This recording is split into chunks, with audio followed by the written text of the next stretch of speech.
Crypto Cliff, what's happening this morning, man? Not much. How you doing, bro?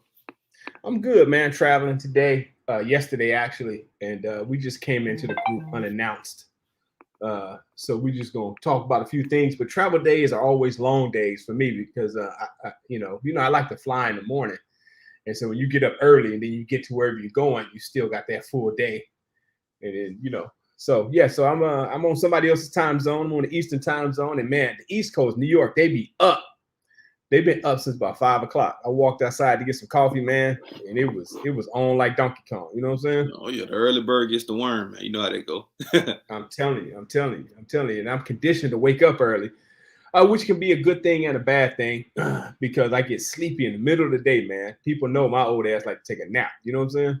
Oh yeah, man. I'm the same way. I get up at least by 5 a.m. every morning. I don't go to sleep till around 12 o'clock at night. So believe me, if I'm running on anything other than around five hours of sleep, I'm tired from getting too much sleep.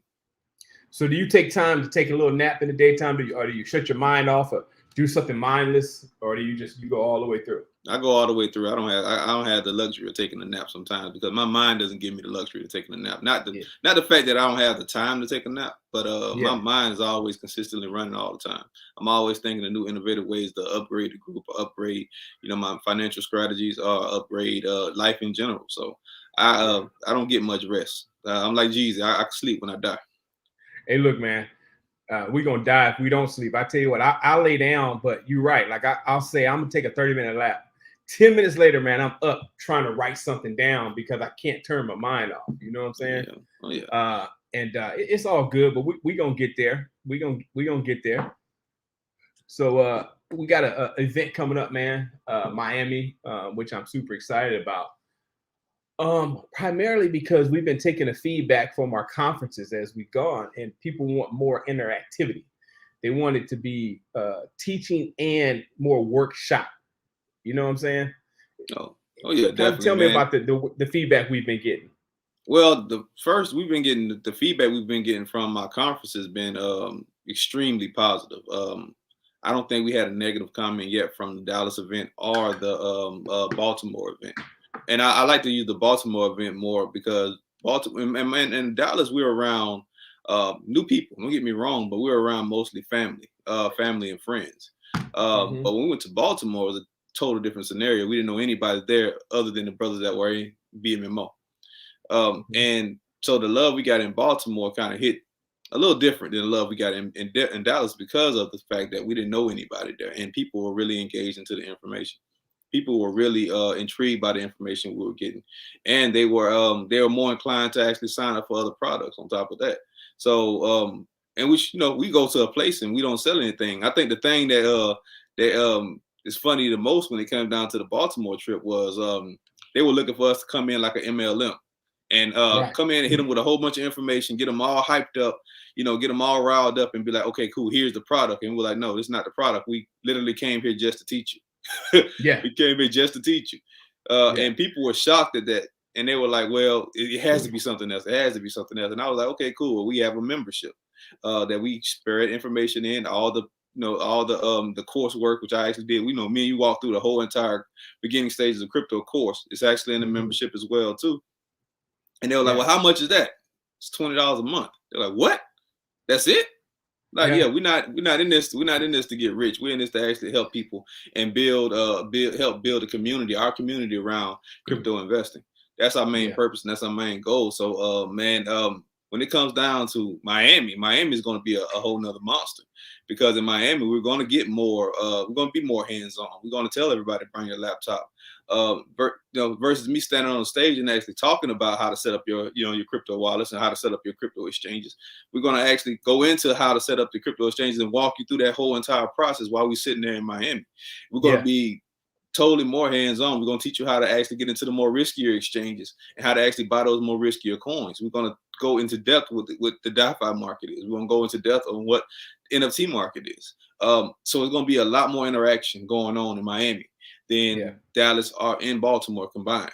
So if you're trying to get to Miami, it's important. It's highly important that you come to the Miami event. If you're new to cryptocurrency or you've been in crypto for a while and just want to revamp on your information, definitely come to Miami because we're going to go in. We're going in hard in Miami. Yeah, one thing I like about what we're going to do in Miami is, you go to these new exchanges, like a coin comes out and you want to buy it. It's like, what exchange? That's the first question. What exchange? And each of these exchanges, they have maybe the same principles, but a different method of getting there. And I've, been happy to be around you could walk me through it. But then you gave me the tools to where I remember that first time I was able to walk through and transfer like Cardano from one exchange to another, make the purchase. It was just an amazing feeling because I had the tools. Like, not you were teaching me, you were available to me, but then you gave me the tools to figure it out. Man, when I first figured that out, I had that feeling like when a kid first ride a bike, you take that steering, what's that? Training wheel. You take one of the training wheels off, and then they take the other one. They ride, they waiting to fall because they don't know, man, am I doing this right? Did I do this right? Then it clicks, and that's what I believe that Miami is going to do for us. You know what I'm saying? Well, yeah, definitely, man. Miami is going to be that moment where you can actually sit down with not only me but other brothers who've been in the crypto space for a while, and we can literally sit there and walk you through it. It's going to be a full out workshop. Now, I am going to go over the entire beginning stage of becoming a crypto investor there as well too, because those fundamentals are highly important. But you're going to be able to actually sit down with me personally in Miami and I actually walk you through these steps. Like you were saying, man, because you go to certain exchanges like KuCoin, Bitmark, Bitforex. Yeah, Hotbit. You go to those type of exchanges. It's not like Coinbase where you can basically just put your card in and you can actually just go ahead and say, okay, I want to buy Bitcoin. You automatically buy Bitcoin within a few steps. Now you got to actually transfer USDT or you got to transfer Cardano, which is my preferred method of actually transferring something over because of less fees. I transfer other cryptocurrency over to this exchange. And now once it sits into your investment account, you got to actually go to and transfer it then from your investment account to your spot account in order for you to be able to actually convert it over into another coin you actually want. So those are very, very important lessons that you're going to get when you come to Miami, and we're going to walk you through it because a lot of people get really, really, really, really confused when it comes down to that stuff. And also, a lot of people have been telling me about their actual Coinbase wallets actually getting hacked now. So we're going to walk you through the security, how to set up your Google authenticator. We're going to walk you through how to set up your two-way authenticator to see how you can, maximize the security on your cryptocurrency wallets or your cryptocurrency exchanges. We're going to tell you the difference between different wallets and why you should use wallets, these different types of wallets, which are the web-based wallet, which is basically your exchange, the mobile wallet, your hardware wallets, and your desktop wallets. We're going to go through that and break down that whole entire section so you'll know what's the best way to actually store your cryptocurrency so it won't get hacked. We're really going into depth with the information in Miami. So it's imperative that you guys come to Miami, book a ticket. We already got the venue already set. Miami, dope venue already set. We're not going to be in a church setting. We're not going to be in a ballroom type setting. We're going to be at a conference room setting where everybody sits down at a desk. You have access to plug in your laptops, and we're going to actually go into the information. We're actually going to build on that information when we get there. So Miami's going to be important, and Miami's going to set the standard for the rest of the crypto conferences. Because now we don't have just Miami coming up. We got New York City. We actually got my book signing, my book release coming up in Atlanta, probably the first couple of weeks in January. So we got other events coming up. So and we're going to be back in Baltimore, back in the DMV area, sometime I think February the 5th, I believe, right? Yeah, 4th or 5th. Yeah. Before we go too far, Antonio Harris says, good morning, fellas. Daryl Davis, good morning, fellas. Good morning. Good morning, brothers. Good morning to y'all, man. And speaking of just good morning and networking and being around, I'm going to send this shout out to Sean Brackens from Baltimore, who hosted us in the Baltimore. He has a beard cream company, but he also has body butter, right? Now, he had a whole bunch of fruity smells like mango and strawberry and banana. So I bought eucalyptus mint. That was the best flavor for me not to smell like my wife. But it's good to see brothers in this group doing business. And, I support this business. And, he supported us, but, and so to show that reciprocity. So, I'll post it's Royal Beard and Mane Grooming. I'll post the link, man. And if you have a beard, like myself, or if you got ashy elbows like I had before this product, you might want to, visit that man's website and check out them body butters. You feel I'm me? going on there as soon as we leave this call and actually buying something from him. But you Yeah. definitely, like you said, I can't buy the fruity stuff. No. But yeah. I get that you use your liquids.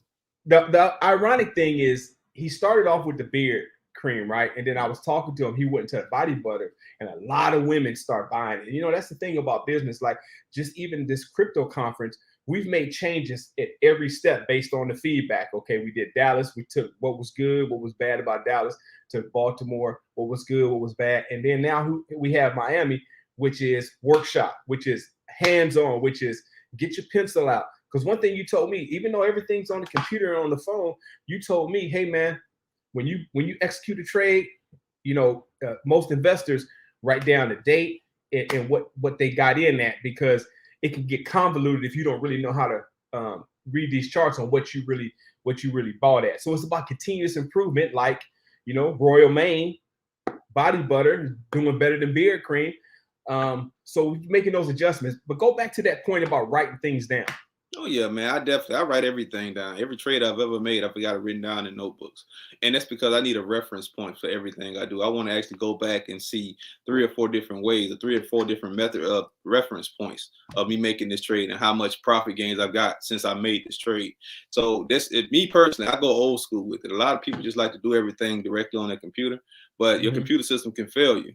And if your computer system fails you, then what reference point do you have to go back on? I don't just look at charts. A lot of traders just look at charts for the week chart or the month chart. I go back years sometimes to look and see what price point something was 5-6 years ago, to try to see if I can kind of predict where the movement of the market is going to be in the next year or so.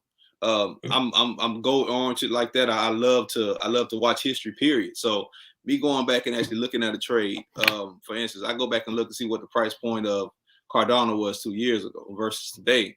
And I can see the consistent growth of Cardano. I can see, okay, if Cardano is growing X amount each year, eventually Cardano could get to this potentially in this year. You get what I'm saying? Yeah. So that's one of the main purposes of me actually writing everything down, is because I need to have a reference point. I'm very analytical. I'm paranoid when it comes down to trading. So I like to look at things 4 or 5 different times. Even when I can send $100 over from one exchange to another exchange. I'm gonna look at that wallet address. I'm gonna look at that address about at least 10-15 times before I actually even push the send button, because that's the way my mind it moves. But that was the first thing you told me, was to write down, look at the last 4 or 5 numbers and make sure it's the same when you paste that into that other wallet. Oh yeah, you look at it as many times as you possibly until you feel comfortable with actually pushing that send button. I don't care if it's $10. I don't care if it's $100,000. That's still your hard-earned money. So that's just a few of the mental tools I use on a daily basis. As far as writing things down, it's funny because when I look at, like, in these exchanges, and you just say, okay, this particular coin is up, 12% or 15%. That's not from the time you got it. That might be for that day. You know what I'm saying? Then you look back over the time you got it, and it might still be down from your purchase price, but it's up. It shows as it's up, and that can be a little confusing. But if you know what your starting price point is, because it's written down, you can gauge where you're at in that trade. Oh yeah, it's very confusing, especially for a beginner, because they think, well, I'm up. It's kind of almost like playing the lotto. You know what I mean? Many people go and buy scratch-off tickets all the time. Right. And they might buy $1 scratch-off ticket, or $5 scratch, or even a $20 scratch-off ticket, and never win. Buy a scratch-off ticket every day for a year, and then turn around and buy one scratch-off ticket and win $100 off of that scratch-off ticket. And you be like, man, I just won $100 off the scratch-off ticket. You're happy. I'm up. But you're not mentioning the whole $365 that you spent $1 a day on a scratch-off ticket that you lost. So you're not up $100. Now you're down $265. Still, right. It's the same mentality, and you want to use that same mentality when it comes to you don't want to use that mentality when it comes to trading. You want to be able to say, okay, cool. I want to look at the charts. I want to be able to pinpoint. Okay, if I see this stock, or I see this cryptocurrency is gaining 10% each year consistently, I want to see what it's going to be like in the next 5 years. I want to buy it at this price point. If the information and the technology is still being upgraded, I know if I buy at this price point, it's potentially going to get to this price point in the next 3 years. So let me go ahead and buy it at this price point. Or if it's declining, you know what to do and what not to do. Right. So that's my purpose. So like I said, for always writing everything down, always having a reference point. And another good thing about reference points is it actually lets you know exactly when to get out of a trade as well too. You want to set up a method to say, okay, cool. Once I gain this much, once I've gained this amount of profit or percentage gains from this certain investment, I'm comfortable with getting out of this position. The one thing you have to learn, people need to learn, period, is how to take your entire emotions out of trading. You want to act like a computer system. Me and Marquise was just talking about this the other day. You want to train your body and train your mind to actually act like a computer system. A computer system don't care what the end result is or what the middle result is. It just executes plays. It executes commands. You want to be able to execute your own commands. If my command says Bitcoin is going to hit $1 million in the next 3 years, and my strategy is for me to get out when Bitcoin hits 900,000. I'm not going to be an emotional trader and say, I hope it's going to get to, I know it's going to get to $1 million. No, my strategy says I need to get out at 900,000 because I know if it gets to $1 million a coin, 9 times out of 10, the bulls or the whales are going to dump and it's going to drop right back down. So logically, instead of me trying to get the maximum amount of potential out of this thing, I'm going to get right up at the maximum or right below the maximum because I want to think like a whale versus thinking like a regular investor who loses money. 87% of investors lose money. Yeah. You don't want to think like a guppy. You don't want to think like a minnow. You want to think like a whale.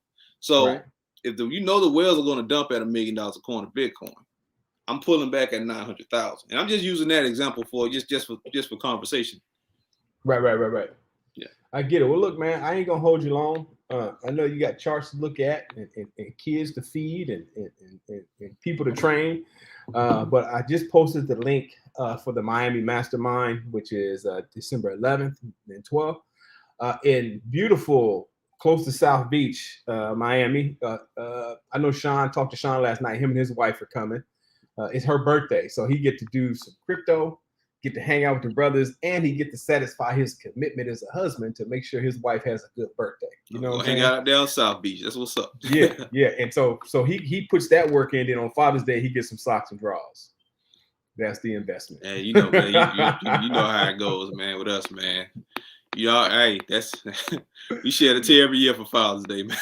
Yeah, man. Yeah. Not only Father's Day, but Single Mama's Day, what they call it. Like I'm the mama and the daddy. You know yeah, man. I have a ball calling sisters out on that foolish. I'm the daddy. No, you're not. You're the mother that lacked the father. That lacked the father in the household. That's all. Don't get me wrong. It's highly important for women to, I know women got to step up the game. My mom did. She stepped up her game with me. Because my father, I ain't meet my dad till I was 19. But nobody can replace a man. And one thing about men as well, and I learned this personally, is we're gonna find a father in something. Right. Some of us find a father. Go ahead. Yeah, some of us find a father in the streets. A lot of us find a father in the streets. Me personally, I found the father in the streets. So and that really honestly could have went either way with me. Some people find a father in a coach. They find a father in uncles. But a man is going to find a father. A boy is going to find a father in something. So you just got to make sure you put boys around something positive to actually look for that father figure if they don't have their father figure. Yeah, and even when you have a father, because I'm a father, and I surrounded my son and my daughters, but we're just talking about my son because we're men, with people who had the same or similar value system in me. Because sometimes your son or your children can't hear from you. You know what I'm saying? And so whether it was coaches, it was professional drummers. One of my friends played for the Dallas Cowboys. He talked to my son about fitness and stuff like that. And it was really the same thing I was saying, but sometimes he couldn't hear from me. You know what I'm saying? Oh, yeah. Who was just saying they feeling triggered? They didn't, on this live, since we've been here for a while, there's a little piece of instruction said, click on it, streamyard.com/Facebook, and lets us see your name. And so now I got to click over here to see who this is. Somebody said they feeling triggered. I want to know who feels triggered and what they feel triggered about. Oh, that's Maurice Gaskin. He said he's feeling triggered. I don't know what he's feeling triggered about. Maybe he'll tell us. But back to the fatherhood thing. And the brotherhood is I'm an uncle. Like I'm an uncle to my brother's kids, my sister's kids, my son's friends, the people I coach Pop Warner with. To some of the brothers in here, uncle in the Black community is a very, very, very important role. And I think it's right there, right there close to being with your father, because, I've sent my son to his uncles. Hey, man, go hear from him. And, they can, and, the uncles come back and share, hey, man, you might want to look at this and look at that. And so I don't know how we got off on fatherhood, because maybe, I know it's you, Maurice. I know it's you. What you feeling triggered about? This crypto course and this mastermind, we continuously say, we can do this from home. You don't really need to do this, but it's the brotherhood that we're building so people can be better men, better fathers, better brothers, and better husbands. You know what I'm saying? I don't want that part to get lost, because we've been participating in calls where it's been like, we're with some real marketers who just money, bottom line. And I get that. We need to make sure it don't cost us to go out here and serve the community at this level. Oh man, but for me, it's about the brotherhood. Oh yeah. Maurice said, mothers claiming Father Day is triggering. It used to be super triggering for me. And it seemed like I wanted a 10-year campaign, and it went way down. It used to be real big, and now women are calling other women out on it. And I think that's the turn, is when we stood up and say, no, you don't see us, like my friends who raised their kids without a mother, you don't see them celebrate Mother's Day. You know what I'm saying? Oh yeah, so, man. And on top of that, statistics came out that show Black fathers are the most influential fathers on the planet. So they can with or without the spouse. Yeah, what? Yeah, no, go ahead. Yeah, they don't want to show that, but because people watch the movies and see social media and think Black dudes are deadbeats. Nah, we actually leading when it comes down to brothers actually being in their children's lives. Yes. Now back in the olden days, the 80s, 90s, yeah, probably so. We probably were the deadbeat dads, but there were actually systems put in place to make us deadbeat dads as well too. A lot of people don't want to go through that. But I mean, that's a whole nother conversation. We can talk about the welfare again. I fought that system, but so I won't be triggering Maurice anymore. We don't get off that, but we will talk about Maurice's business. Is he has a business called Undad Bod, and before I even met him, man, I resonated with his message. I still haven't met him, but before I connected with him on Facebook, resonated with it. It's about fitness. It's about not looking like what they call a dad bod, but getting in shape. I know you just lost a lot of weight. I'm back in the gym, and he promotes with him and his friends and his colleagues is like not only getting your money right, not only have your relationship right, but getting your health right. You want to talk about that a little briefly? Oh yeah, man. Health is wealth. You don't want to make a lot of money in the financial game, then turn around and leave it to somebody else to spend. Right. Unless it's your family, unless it's your kids and your grandkids. Oh yeah, but even at that, you want to be able to sit down and enjoy your money, man. The one thing I hate, man, is for people to think that you have to work for 40 years just to retire to live freely for 10 years. Right. You know what I mean? When your knees don't work and you probably got erectile dysfunction. Like I made a commitment. I wanted to travel and do stuff and have a great time when I still had blood in my vessel that morning would. You know what I'm saying? If you can't hit it, you go into the Maldives, you can't hit it, you might as well stay home. Exactly, man. And I've been all over the globe, man. I can't tell you how many old people I see that sleep on trains and sleep, man, sleep on the resort. Matter of fact, when I was in the Maldives, we was at a restaurant, man. It was a guy who him and his wife would actually sleep on the side of the pool. Like you can't hang. So you worked all these years just to go to another country and sleep? Nah. I want to be young and vibrant. I want to be able to have life in me to actually go to these places and do things. Like me and my wife, we'll be in Dubai in February. In February going into March. We young. We can go to Dubai and actually enjoy Dubai. Versus us actually going to Dubai and sleeping in a hotel room the whole time. So tired. So hey, look, now I'm feeling triggered, right? But I will say this: when I went to Mexico with y'all and y'all said, "Hey man, we going out, OG," I went and took 2-hour nap, right? And then I got up. I missed y'all. I was supposed to connect with Gabe. Gabe felt and stayed asleep. Yeah. And I went walking down the street looking for y'all. And guess when I found y'all? As soon as the club was letting out. And that was kind of weird because they had like there's curfews in cities of the United States, but in Mexico, them dudes had AR-15s enforcing that curfew. Yeah, they was walking with I think I seen like one of those military tanks out there at one point. Yes, shutting down the city. I was like, God damn. I guess it's really over. I do know the nap helped me come out and find y'all. That was an experience too. It's just being able to go and hang out with you guys was incredible. But I had to get my nap in because I'm a little bit older. And the funny thing, the great thing is y'all didn't judge me. Say, okay, whenever OG, when you wake up, let us know. We'll be at this club. I just walked too far down that strip. It was beautiful though, man. Beautiful. Yeah, man. I miss Mexico, man. That was a good time, man. And next year we will be somewhere else. We'll be probably in the DR next year. Hey man, it was hot. It was hot, and that's a whole other lie. Again, we'll go all over the place, fellas. Miami, gonna be beautiful.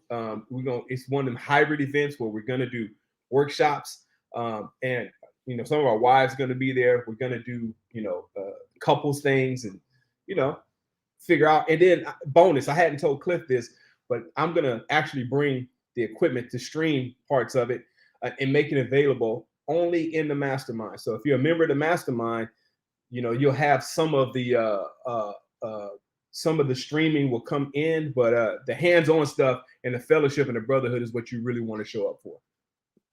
Oh yeah, definitely, man. Like I said, Miami is going to be a whole nother ball game. It's going to be a whole nother monster because we are actually going in and we're going to actually walk you through the steps of everything. Not only we want to teach you, we're going to walk you through it. So it's going to be a great refresher course for anybody who's been in the crypto space.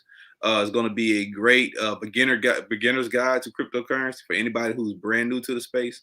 Come to Miami and come with an open mind because we're really, really going to put a lot of value back into you. And we out.